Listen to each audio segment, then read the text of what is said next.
Bien, cuando terminamos, estábamos hablando del ayuno, la aflicción y la oración de Daniel. Y nos dimos cuenta que Daniel estaba afligiéndose y estaba orando por dos razones. Uno, porque quería que Gabriel viniera a explicarle lo que había quedado pendiente en Daniel el capítulo 8. Quería entender mejor. Y en segundo lugar, Daniel estaba orando y afligiéndose y ayunando porque los judíos habían regresado a su tierra, pero desde el momento que llegaron para reconstruir el templo, tuvieron grande oposición de los samaritanos. Y parecía que el proyecto no iba a cumplirse de acuerdo a lo que había dicho la profecía. Y por esa razón Daniel está orándole al Señor, pidiéndole que por favor interviniera para que el pueblo pudiera continuar reconstruyendo el templo. Ahora, en la mitad de la página encontramos un par de preguntas. ¿Quién es el príncipe del reino de Persia que durante 3 semanas se opuso a Gabriel y luego a Miguel? Y en segundo lugar, ¿quién es Miguel? El que está en el otro lado de la batalla. ¿Quiénes son y cuál es el motivo de la lucha esta entre el príncipe de Persia y Gabriel y Miguel? ¿Cuál es el motivo? ¿Cuál es el propósito de esta lucha entre estos poderes? Bueno, en primer lugar, debemos notar que el príncipe del reino de Persia no es el mismo personaje que el rey de Persia. El príncipe de Persia no es lo mismo que el rey de Persia. Y eso lo sabemos porque en el Antiguo Testamento aparecen 420 veces la palabra príncipe. Y nunca se aplica a un rey ese nombre príncipe. Siempre, en la mayoría de los casos, diría más bien, se usa para describir a un comandante militar. Es decir, la palabra príncipe se refiere a un comandante militar. Daniel 10:13 nos dice claramente que Gabriel y Miguel estaban batallando en dos frentes. Por un lado, estaban contendiendo con el príncipe de Persia. Y por el otro lado, estaban luchando con los reyes de Persia. Es decir, Gabriel y Miguel tenían una doble lucha. Contra el príncipe de Persia y también contra los reyes de Persia. Ahora surge la pregunta, ¿quién es el rey? ¿Quién es el príncipe de Persia? ¿Y quién es Miguel, aquel gran príncipe que está de parte de los hijos del pueblo de Dios? Ahora, la respuesta es correcta y vamos a examinar la evidencia para determinar de la Biblia esa respuesta que acabo de escuchar. Sin embargo, antes de contestar esta pregunta, necesito compartir con ustedes que según el concepto que tenían las naciones antiguas, cada nación tenía un ángel guardián, según el concepto que tenían, que velaba por los intereses de la nación y que protegían a la nación de sus enemigos. En el caso del pueblo de Israel, su ángel guardián era Gabriel y Miguel, primordialmente Miguel. En el caso de Medo-Persia, el ángel guardián de Medo-Persia era el que se llama aquí el príncipe de Persia. Ahora quiero mencionar algo en cuanto al nombre Miguel, porque Gabriel está luchando con el príncipe de Persia. Gabriel está luchando con los reyes de Persia y como que no puede solo. Así que luego viene Miguel, el ángel guardián de Israel, y ayuda a Gabriel para vencer a las fuerzas del mal y a los reyes de Persia. Ahora, Miguel es un personaje fascinante en la Biblia. Estamos en la página 32. El nombre de Miguel se usa solo 5 veces en la Biblia. Aparece solo 5 veces. Aparece 3 veces en el Antiguo Testamento y aparece 2 veces en el Nuevo Testamento. El nombre Miguel es un desafío. El nombre Miguel significa ¿quién es como Dios? Eso es lo que significa el nombre Micael. Tiene 3 palabras hebreas. ¿Quién como Dios? Y le agregamos el verbo es. ¿Quién es como Dios? Es un nombre desafiante. Siempre que aparece Miguel, en conflicto con Satanás.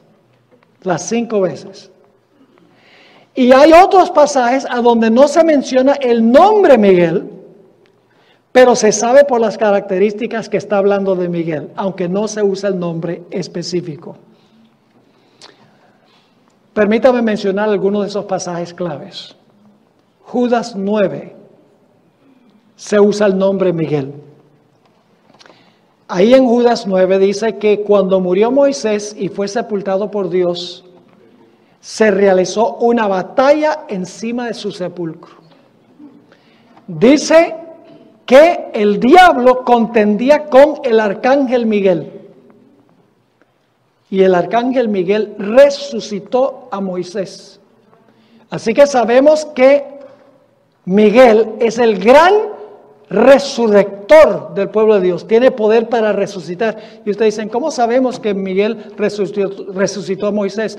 Es muy sencillo, hermanos y hermanas, porque más o menos 1500 años más tarde, Moisés se le apareció a Jesús en el monte de la transfiguración. Pues tiene que haber resucitado para ir a hablar con Jesús en el monte de la transfiguración. ¿Quién venció? Miguel venció a Satanás. Ojalá tuviera tiempo de describir cómo fue esa batalla. Pero el arcángel Miguel resucitó a Moisés. Y por eso sabemos que es Cristo, porque en 1 Tesalonicenses 4 dice, descenderá del cielo el mismo Señor con voz de arcángel y con trompeta de Dios, refiriéndose a Jesús.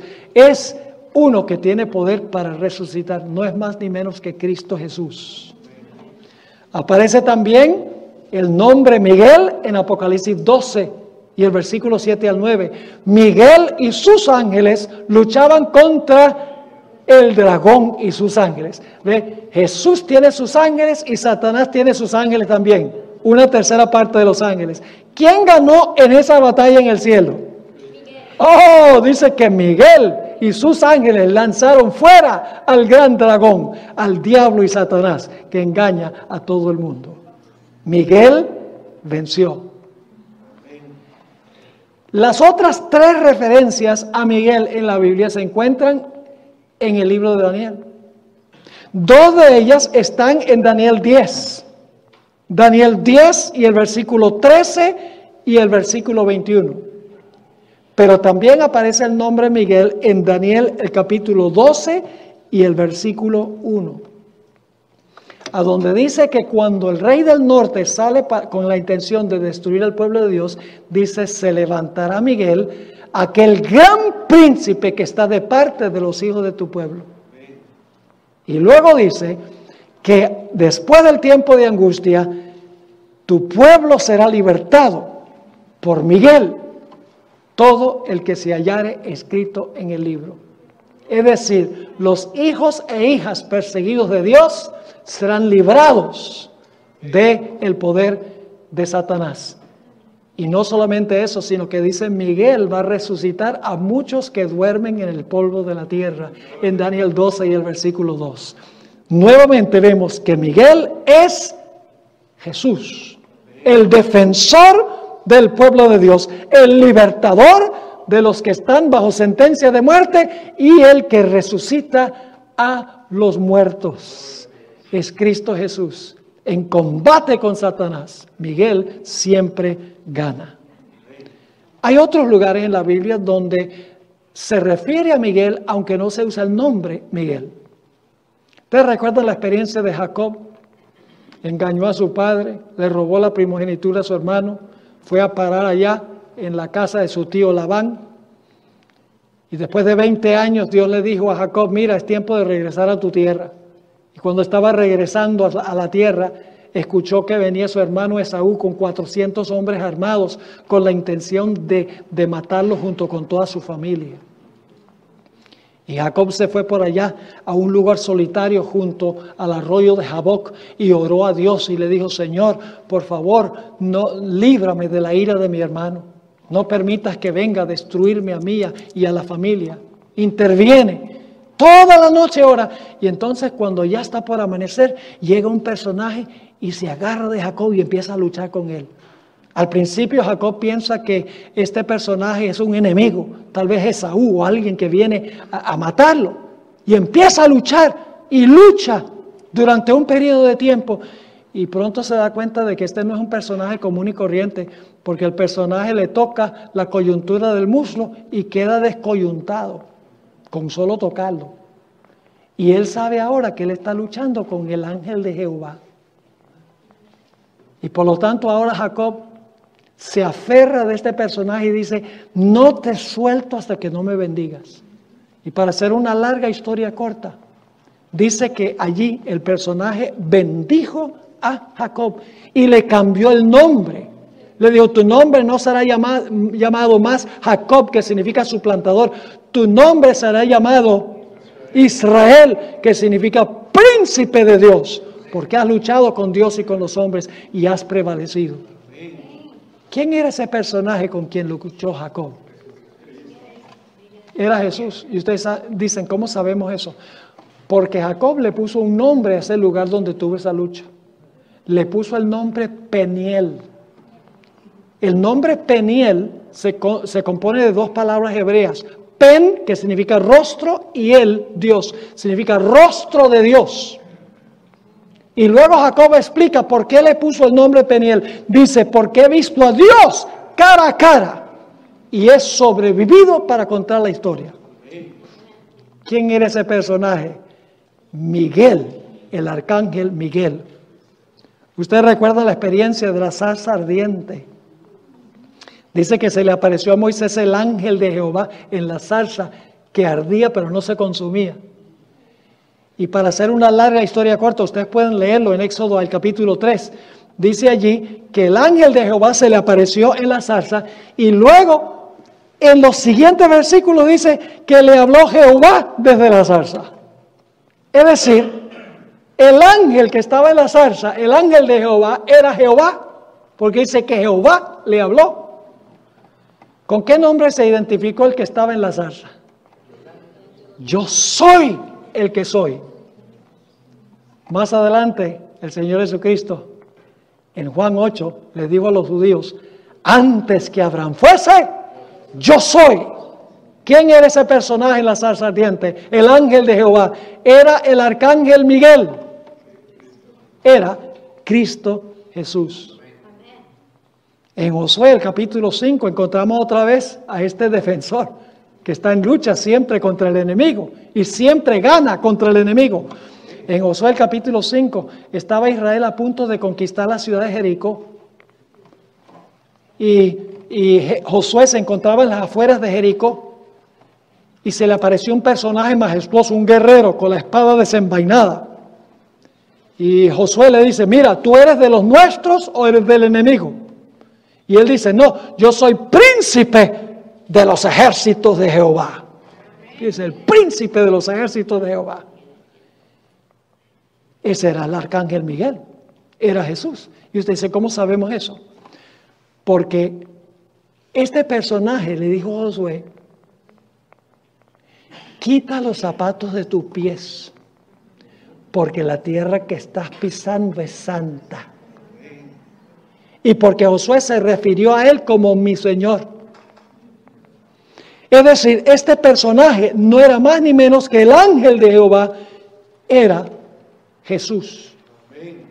Y además dice allí que Josué le adoró. Ahora voy a pasar por alto los otros dos ejemplos. Ustedes los pueden leer en el manual. Daniel 8:11 se refiere al príncipe del ejército de Jehová. El mismo nombre se aplica a Cristo Jesús, quien intercede en el santuario celestial. Y en Zacarías 3:1-5, a donde nuevamente está en conflicto Miguel, el ángel de Jehová está en conflicto con Satanás. Satanás está acusando a Josué, el sumo sacerdote, y le dice, el arcángel Miguel le dice, Jehová te reprenda, oh Satán. Nuevamente, en un ambiente de conflicto.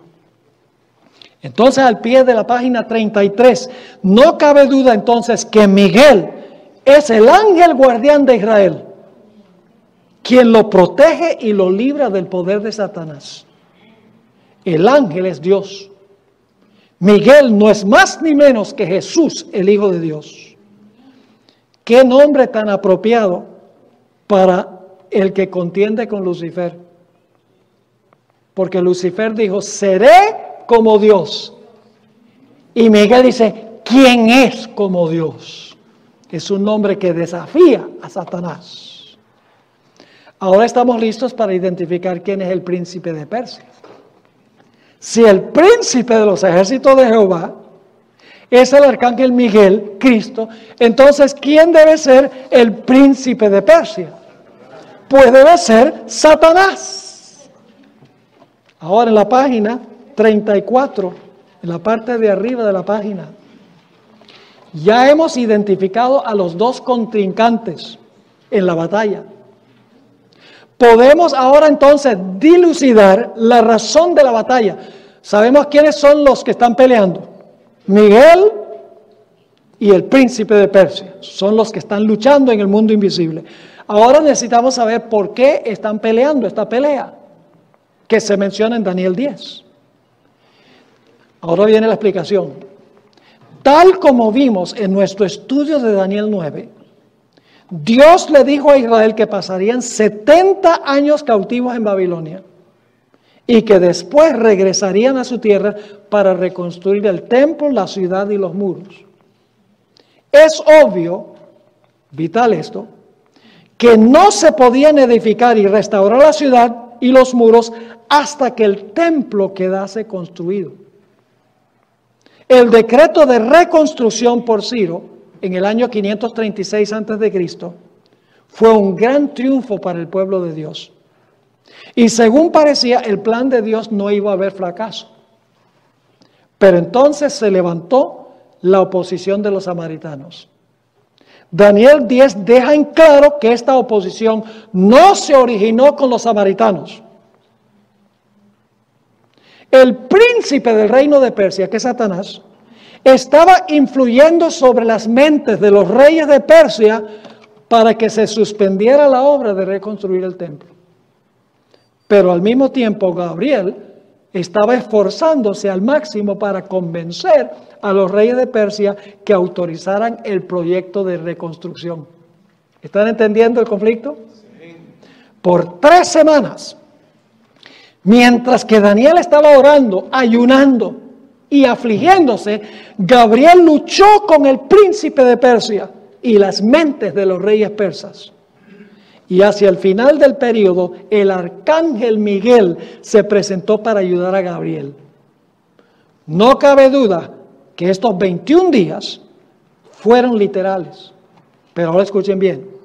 Sin embargo, nos sentimos tentados a pensar que hay una explicación más amplia. Si aplicamos el principio día por año, ustedes saben que es el principio que en la profecía un día equivale a un año. Si aplicamos el principio año por día, los 21 días serían 21 ¿qué? Años. Ahora fíjense qué interesante esto. Ciro dio su decreto en el año 536 y el templo se terminó en el año 515. ¿Cuántos años entre el 536 y el 515? 21 años. Exactamente 21 años después de darse el decreto. Durante todo este periodo, Gabriel estaba luchando con Satanás y con los reyes de Persia. El libro de Esdras explica que la obra de reconstrucción del templo prosiguió a su debido tiempo. Ahora escuchen esto. Pues los ojos de Dios estaban ante los ancianos de los judíos y no les hicieron cesar. ¿Quién estaba detrás del proyecto de construcción? Los ojos de Dios, dice aquí. Ahora, voy a parafrasear en el siguiente párrafo. Gabriel le estaba diciendo a Daniel, esta es mi propia explicación, Gabriel le estaba diciendo a Daniel lo siguiente: yo sé que has estado afligiéndote, ayunando y orando por 3 semanas, porque querías comprender los eventos finales de la profecía de Daniel 8, ¿verdad? Ya vimos eso. Desde el momento que comenzaste a orar, yo tenía la intención de venir inmediatamente para responder a tu plegaria, así como lo hice la última vez que oraste. En Daniel 9, cuando oró, Dios le habló de las 70 semanas. Pero me demoré, porque estaba en conflicto con el príncipe del reino de Persia, quien estaba procurando convencer a los reyes de Persia para que detuvieran la reconstrucción del templo. Pero al final de los 21 días, Miguel vino para ayudarme y ganamos la victoria. La oposición que has visto por parte de los samaritanos es la manifestación visible de este conflicto invisible. Pero ahora, después de la demora, finalmente he podido venir para ayudarte a comprender lo que ha de venir a tu pueblo en los postreros días, porque la visión es aún para esos días. ¿Están entendiendo? De poco a poco, en cada tema vamos a ir entendiendo más. La hermana White da una explicación clara de esto. Voy a leer estas citas. Incansables en su oposición, los samaritanos debilitaban las manos del pueblo de Judá y los arredraban de edificar. Cohecharon además contra ellos consejeros para disipar su consejo. Todo el tiempo de Ciro, rey de Persia, hasta el reinado de Darío, rey de Persia. Esos son los 21 años. Mediante informes mentirosos, la hermana White aquí está citando Esdras 4, 4 y 5. Mediante informes mentirosos despertaron sospechas en espíritus que con facilidad se dejaban llevar a sospechar. Pero durante muchos años, ahora fíjense, son 21 años dijimos, durante muchos años las potestades del mal fueron mantenidas en jaque. ¿Por quiénes? Por Gabriel y Miguel. Y el pueblo de Judea tuvo libertad para continuar su obra. Eso sigue diciendo, esto es Profetas y Reyes 418 y 419, mientras Satanás estaba procurando influir en las más altas potestades del reino de Medo-Persia, para que mirasen con desagrado al pueblo de Dios, había ángeles que obraban en favor de los desterrados. ¿Dónde estaba la batalla verdadera en este asunto? ¿En lo que se veía o lo que no se veía? En lo que no se veía. Lo que se ve en la historia es una repercusión de lo que está sucediendo en el mundo que no se ve. Sigue escribiendo. Todo el cielo estaba interesado en la controversia. Por intermedio del profeta Daniel se nos permite vislumbrar algo de esta lucha poderosa entre las fuerzas del bien y las del mal. Durante 3 semanas Gabriel luchó con las potestades de las tinieblas, procurando contrarrestar las influencias que obraban sobre el ánimo de Ciro. Y antes que terminara la contienda, Cristo mismo acudió en auxilio de Gabriel. ¿Sabe quién era Miguel? Cristo. Este declara: el príncipe del reino de Persia se puso contra mí 21 días, y he aquí Miguel, uno de los principales príncipes, vino para ayudarme, y yo quedé allí con los reyes de Persia. Todo lo que podía hacer el cielo en favor del pueblo de Dios fue hecho. Se mantuvo finalmente la victoria. Las fuerzas del enemigo fueron mantenidas en jaque, mientras gobernaron Ciro y su hijo Cambises, quien reinó unos 7 años y medio. Y en una última cita del comentario bíblico adventista, tomo 4, página 1173, la sierva de Dios explica: el rey de Persia estaba bajo el control del más alto de todos los ángeles malignos. Al igual que Faraón, rehusó obedecer la palabra del Señor. Gabriel declaró: se me opuso por 21 días por sus falsas representaciones contra los judíos. Pero Miguel vino a su auxilio y luego permaneció con los reyes de Persia, manteniendo a los poderes en jaque y dando buenos consejos para contrariar los malos. ¿Cómo les parece? ¿Es importante Daniel 10? ¿Tiene alguna relación Daniel 10 con Daniel 8 y 9? ¿Tiene alguna relación con Daniel 11? Claro. Daniel 8 al 12 es un libro dentro del libro. Tiene un tema central. Los 2300 días y el juicio. Ahora vamos rápidamente a los versículos, comentarios sobre los versículos 20 y 21. Antes de explicarle más plenamente la visión del capítulo 8, en el capítulo 11, Gabriel le informó al profeta que la batalla con el príncipe de Persia no había terminado. Es decir, en el último versículo del capítulo 10, ahora Gabriel le va a decir a Daniel, bueno Daniel, ganamos la victoria sobre los reyes de Persia, pero la lucha sigue porque cuando venga el de Grecia también tenemos que hacerlo con él. Dice allí, en los versículos 20 y 21, él me dijo, ¿sabes por qué he venido a ti? Pues ahora tengo que volver para pelear contra el príncipe de Persia. Después de las 3 semanas dice, ahora tengo que volver para pelear contra el príncipe de Persia y al terminar con él, el príncipe de Grecia vendrá. Pero yo te declararé lo que está escrito en el libro de la verdad y ninguno me ayuda contra ellos, sino Miguel, vuestro príncipe. Y en la página 36, nuevamente estoy parafraseando en mis propias palabras lo que está diciendo Gabriel para que podamos entender qué está sucediendo. Lo que está diciendo Gabriel es esto. Ahora debo regresar para continuar mi lucha contra el príncipe de Persia.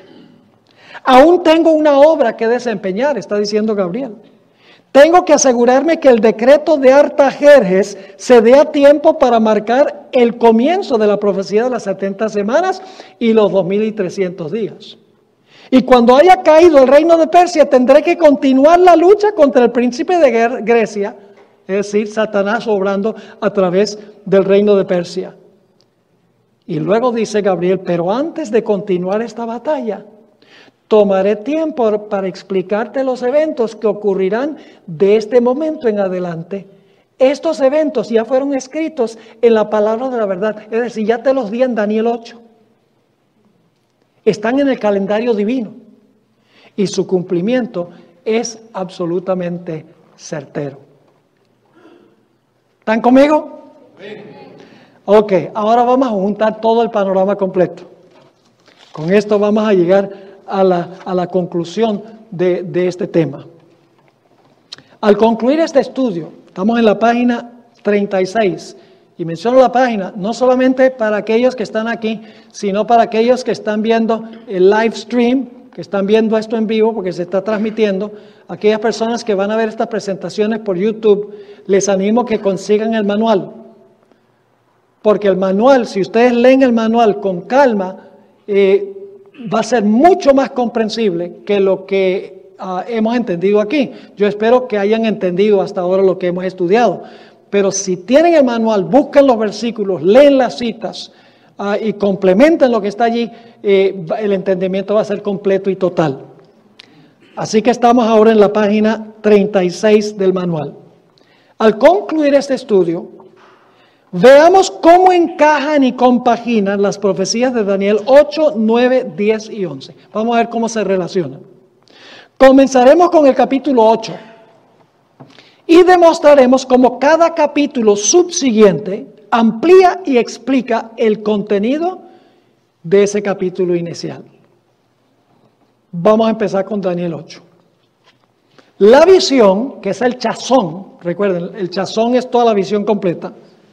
El chazón del capítulo 8 abarca los siguientes eventos: Persia, Grecia, Roma pagana, Roma papal y la purificación del santuario en 1844. Hasta ahí llega Daniel 8. La secuencia de Daniel 8 nos lleva tan solo hasta el punto de la terminación de los 2300 días. solo nos lleva hasta 1844, cuando comenzó el juicio investigador en el cielo. Pero el capítulo no dice prácticamente nada en cuanto a los eventos que iban a ocurrir después de 1844, incluyendo el momento en que va a terminar el juicio. O sea, Daniel 8:14 nos da la fecha para el comienzo del juicio, pero Daniel 8 no habla nada de la terminación del juicio, ni lo que va a pasar entre cuando comienza el juicio y cuando termina el juicio. Daniel 8 no hay nada de eso. Cuando Gabriel le explicó la visión a Daniel, solo hizo una breve explicación en cuanto a los eventos que transcurrirían al concluir los 2300 días. Dijo muy poco en cuanto a lo que iba a pasar después de 1844. No le explicó el factor tiempo. Después que Daniel recibió la visión, a Gabriel se le mandó que le ayudara a Daniel a entender la visión, el maré, que es el factor tiempo, no toda la visión. La conversación de los dos ángeles sobre el juicio y las 2300 días. Gabriel luego se le presentó a Daniel y le dijo que la visión, el maré, lo que tiene que ver con los 2300 días y la purificación del santuario, era ¿para cuándo? Para el tiempo del fin. Y al final del capítulo dice que Daniel no entendió el maré. Yo pregunto, ¿Daniel había entendido el carnero? ¿Entendió el carnero? Sí. Sí. ¿Entendió el macho cabrío? Sí. ¿Entendió el cuerno notable? Sí. ¿Entendió los 4 cuernos? Sí. ¿Entendió en cuanto a Roma pagana y Roma papal? Sí. Dios le había mostrado eso en Daniel 7. ¿Qué era lo que no entendía? Los 2300 días y la purificación del santuario. Él pensaba que el pueblo era tan pecaminoso que Dios había decidido extender los 70 años de cautiverio a 2300 años. Y en el capítulo 9 vamos a encontrar ahora, ¿entienden el capítulo 8? El capítulo 9 ahora, la página 37, por medio del profeta Jeremías, Dios había predicho que Israel iba a permanecer cautivo en Babilonia por 70 años. Y que después de ese periodo se daría un decreto para restablecer los servicios del santuario. Y según parece, Daniel estaba confundido en cuanto a cómo se relacionaba la profecía de los 70 años con la profecía de los 2300 días. Pensaba que la pecaminosidad de Israel era tan grande que Dios había decidido extender el periodo de 70 años a 2300 años. Por eso elevó Daniel una oración en Daniel 9, pidiendo sabiduría para entender el maré, para entender el factor tiempo, y rogándole a Dios que no tardara el cumplimiento de la profecía de los 70 años. Daniel dice, no demores en cumplir la promesa de que íbamos a regresar después de 70 años. Al principio de los ruegos de Daniel, Dios envió a Gabriel para explicarle al profeta el maré. No toda la visión, porque ya el chazón lo había entendido. Lo que no entendió fue la conversación, factor tiempo en la conversación de los dos personajes. Así que dice, al principio de los ruegos de Daniel, Dios envió a Gabriel para explicarle al profeta el maré de Daniel 8. Gabriel le explicó a Daniel que en respuesta a su oración, él había venido porque era un varón muy amado, para explicarle el maré, el factor tiempo. Pero ahora escuchen. Gabriel luego le explicó la primera porción de la profecía de los 2300 días. Es decir, las 70 semanas, que fueron cortadas de los 2300. Son la primera porción de los 2300. En su explicación, Gabriel explicó que la porción de los 2300 días que se aplicaba especialmente al pueblo y a la ciudad de Daniel, se iban a cumplir con el pueblo literal de Daniel. Significativamente en Daniel 9 no hay referencia al tiempo del fin. No se usa la expresión tiempo del fin. Se usa en Daniel 8, se usa en Daniel 10, se usa en Daniel 11, no se usa en Daniel el capítulo 9 en relación con las 70 semanas, porque las 70 semanas no se iban a cumplir en el tiempo del fin, sino que se iban a cumplir con el pueblo literal de Daniel cuando Cristo vino a esta tierra. Ahora, también es digno de notar que las 70 semanas comienzan durante el reino de Persia. Esto es importante. Y terminan durante el periodo del Imperio Romano. ¿De acuerdo? Las 70 semanas comienzan cuando impera ¿cuál reino? Persia. ¿Y cuándo terminan las 70 semanas? ¿Qué imperio está gobernando cuando terminan las 70 semanas? El Imperio Romano.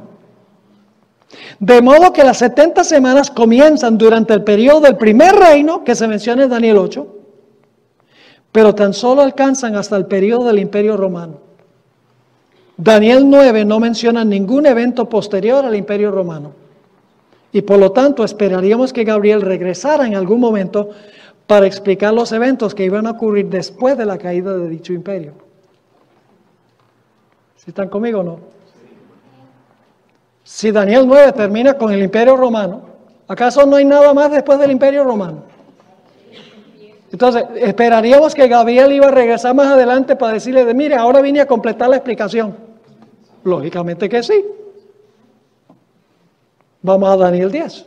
¿Ve que estas cosas son complejas? No es cuestión, bueno, vamos entonces a leer, y entonces lo que hacemos es leer así rapidito y no entendemos ni papa. No. Hermanos y hermanas, hubo un tiempo en que los adventistas eran el pueblo del libro. Ahora somos el pueblo del televisor. Esto exige materia gris. Exige pensar, reflexionar, examinar, investigar, escudriñar.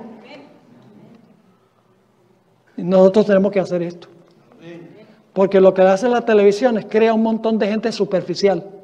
Porque todo lo tienen masticadito en la pantalla. No exige ningún esfuerzo.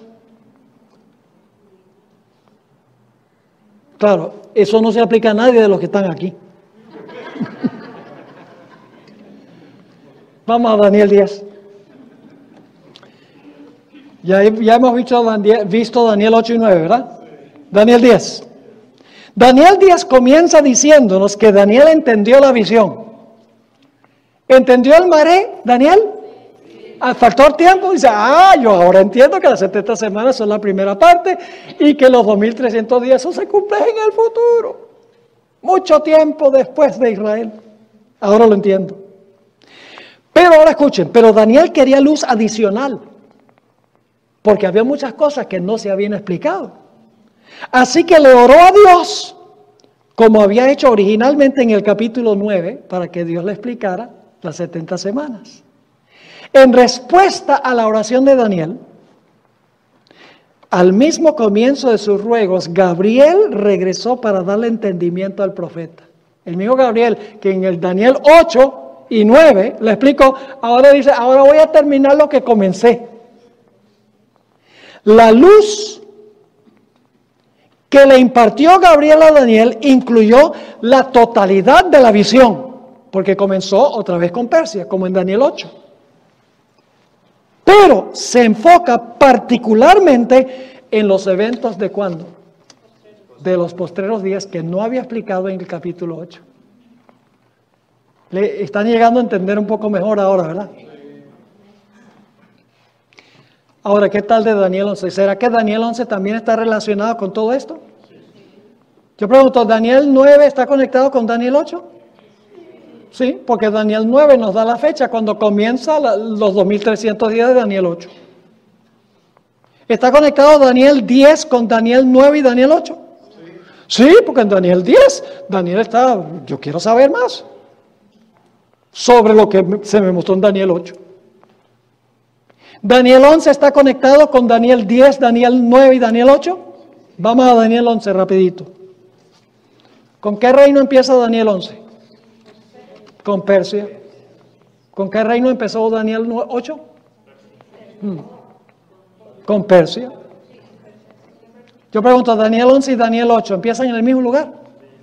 Sí. O sea, ¿qué está haciendo Gabriel en Daniel 11?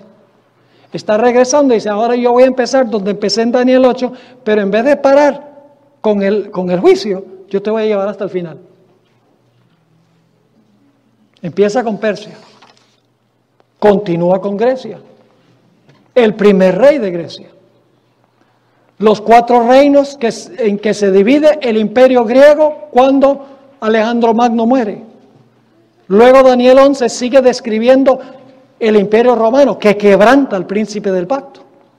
Luego en los versículos 31 al 39, Daniel 11 describe cómo el rey del sur, que es el ateísmo, se acornea contra el rey del norte y le da la herida mortal. Ya nos ha llevado hasta el tiempo del fin. Dice, en el tiempo del fin, el rey del sur se levantará contra el rey del norte y el tiempo del fin comienza ¿en qué fecha? 1798. En esa fecha el Papa fue llevado cautivo a Francia y el poder civil le retiró su poder. ¿Vamos bien? Pero ahora escuchen. El siguiente párrafo.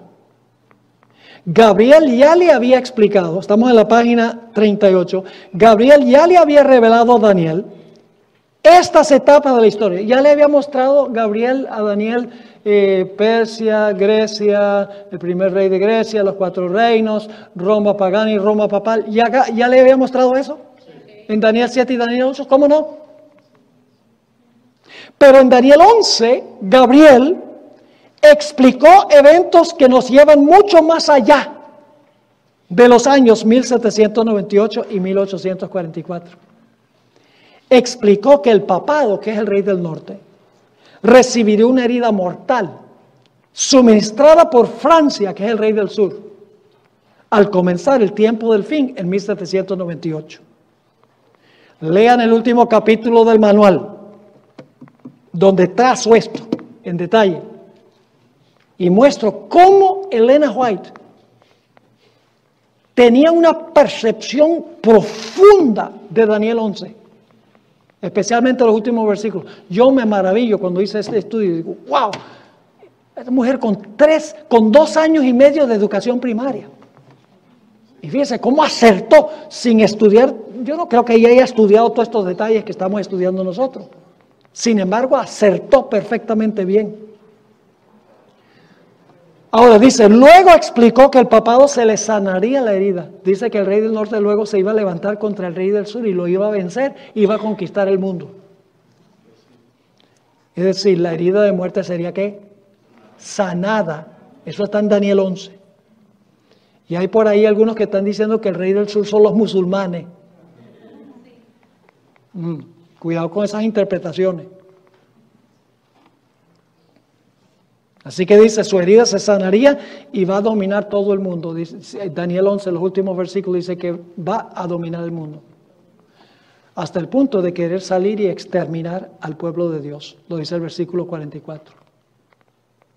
Y cuando se proclama un decreto de muerte, Apocalipsis habla de un decreto de muerte contra el pueblo de Dios.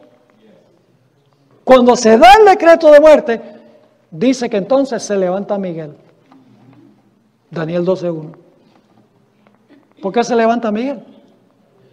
Vamos a encontrar que el levantar de Miguel significa el momento cuando se cierra la puerta de la gracia. Todos los casos están decididos. El juicio investigador concluyó. Se levanta Miguel, empieza a reinar, porque su reino está completo. Esto lo vamos a estudiar. Y después que el Señor Jesucristo reciba el reino en el cielo, el pueblo todavía está en la tierra, tiene que pasar por el tiempo de angustia, pero Jesús ha recibido el reino del Padre en el cielo. Pues todos los casos de su pueblo se han examinado y se ha demostrado quiénes son súbditos de su reino. Su reino está completo. La boda entre Cristo y su pueblo se realizó. Y entonces ahora viene el tiempo de angustia cual nunca se ha visto jamás. Pero Miguel se levantó para defender a su pueblo. Y dice que al final del tiempo de angustia, Miguel libertará a su pueblo de la muerte segura. Y luego viene la resurrección especial donde dice, muchos de los que duermen en el polvo de la tierra serán despertados. Y entonces luego dice que el pueblo de Dios brillará como las estrellas a perpetua eternidad. ¿Tiene alguna relación Daniel 11 con Daniel 10, Daniel 9 y Daniel 8? Yo pregunto, ¿estos capítulos tienen un tema central? Sí, un tema central. Los 2300 días, el juicio y los eventos finales. Eventos que no se podían entender en los días de Daniel ni se podían proclamar porque ese tiempo no había llegado todavía. Martín Lutero identificó al papado como el anticristo. Pero en el tiempo de Lutero todavía no había una imagen de la bestia. Todavía no se imponía la marca de la bestia. Eso es para el fin. Por eso en los tiempos de Lutero nadie entendía la imagen de la bestia y la marca de la bestia. ¿Qué es eso? La bestia sí, Lutero dijo, la bestia es el papado. El hombre pecado es el papado, lo identificó claramente, porque eso se había cumplido. Pero la imagen y la marca, eso es para el futuro. El libro de Apocalipsis explica, amplía lo que está en Daniel. Vamos al último pedacito aquí. Literal y espiritual. Muy importante esto para lo que vamos a estudiar en nuestros temas de mañana. Les aseguro que mañana los temas van a ser más cortos. Si llegan a tiempo, vamos a salir de aquí a las 9, aproximadamente. Si llegan tarde, no les garantizo. Ok, al examinar la relación que existe entre Daniel 10 y los capítulos 11 y 12, nos damos cuenta que en el capítulo 10 el arcángel Miguel defendía al pueblo literal de Daniel. ¿De acuerdo? En Daniel 10, ¿a quiénes está defendiendo Miguel? Al pueblo judío literal. Salvándolos de sus enemigos, ¿qué? Literales. Para regresar a su tierra, literal. Los libró de la Babilonia, literal. Para reconstruir el templo, literal. Pero en el tiempo del fin, Miguel defiende al pueblo espiritual de Daniel. Ya no son judíos literales. De sus enemigos espirituales, que es la bestia que se levanta de la tierra y el dragón. El Israel espiritual, que son los fieles de Dios, ha regresado del cautiverio espiritual en Babilonia espiritual y reconstruyen un templo espiritual, que significa que le enseñan a la gente en cuanto al ministerio de Cristo en el santuario celestial, que Babilonia ha escondido esa verdad y la ha tergiversado. La terminación de la profecía de las 70 semanas marca el punto de transición. Escuchen bien. La terminación de la profecía de las 70 semanas marca el punto de transición del Israel literal al Israel espiritual. Cuando las 70 semanas terminan, Dios dice, se terminó el plan para el pueblo judío literal, ahora va para el Israel espiritual. ¿De acuerdo? Es decir, mientras que el enfoque central de Daniel 9 y 10 recae sobre la obra del Mesías en favor del Israel literal, en el tiempo del Imperio Romano, el enfoque de Daniel 10 al 12 recae sobre la obra del Mesías en favor del Israel espiritual en el tiempo del fin. Daniel, ahora escuchen, esto es muy importante, Daniel 8:14 y Daniel 12:1 marcan los puntos de comienzo y terminación del juicio investigador. Daniel 8:14 nos da el punto de comienzo, hasta 2300 días y comienza la purificación del santuario. Daniel 12:1 nos da el punto de terminación, cuando se levanta Miguel, termina el juicio.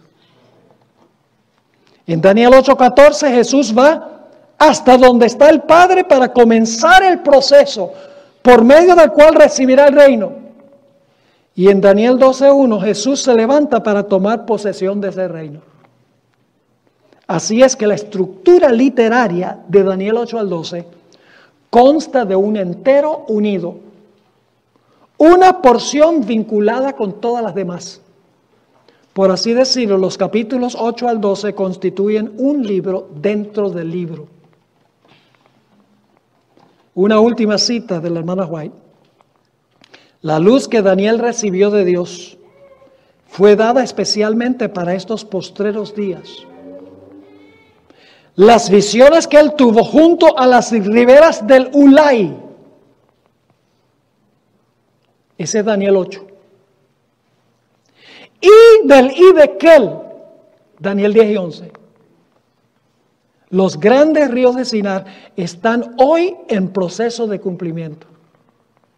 Daniel 8 y 11, dice ella, están en proceso de cumplimiento.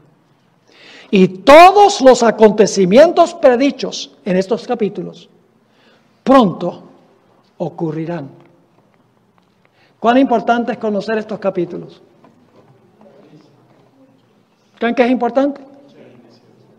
Hermanos y hermanas, hoy en día se dice, no hable de profecía, que eso es muy complicado, y de la bestia, y la imagen de la bestia, la marca. No, hablemos de Jesús. Los que dicen eso no saben qué están diciendo. Porque las profecías son una revelación de Jesucristo. El libro de Apocalipsis, la revelación de Jesucristo. Las profecías demuestran que Miguel va a ganar. Y el pueblo de él va a ganar con él. Entonces es importante saber quiénes son los enemigos y aliarnos con Miguel, ¿ve? Nos es menester estudiar y comprender estos capítulos tan importantes. Refiriéndose al pueblo remanente que vivirá en los últimos momentos de la historia, Gabriel dijo al final del capítulo 12, muchos serán limpios y emblanquecidos y purificados. ¿Saben dónde pasa eso? En el juicio investigador, con la purificación del santuario. Cuando purifica el santuario, purifica la vida de los que se reúnen alrededor del santuario. Ese será nuestro último tema en esta serie. ¿Qué debemos hacer nosotros mientras Jesús está purificando el santuario? Nosotros tenemos una obra que hacer. Refiriéndose al pueblo remanente que vivirá en los últimos momentos de la historia, Gabriel prometió, muchos serán limpios y emblanquecidos y purificados. Los impíos procederán impíamente y ninguno de los impíos entenderá, pero los entendidos comprenderán. Así que si nosotros vamos a estar entre los entendidos, tendremos que comprender estas cosas. ¿Acaso no ha llegado el tiempo que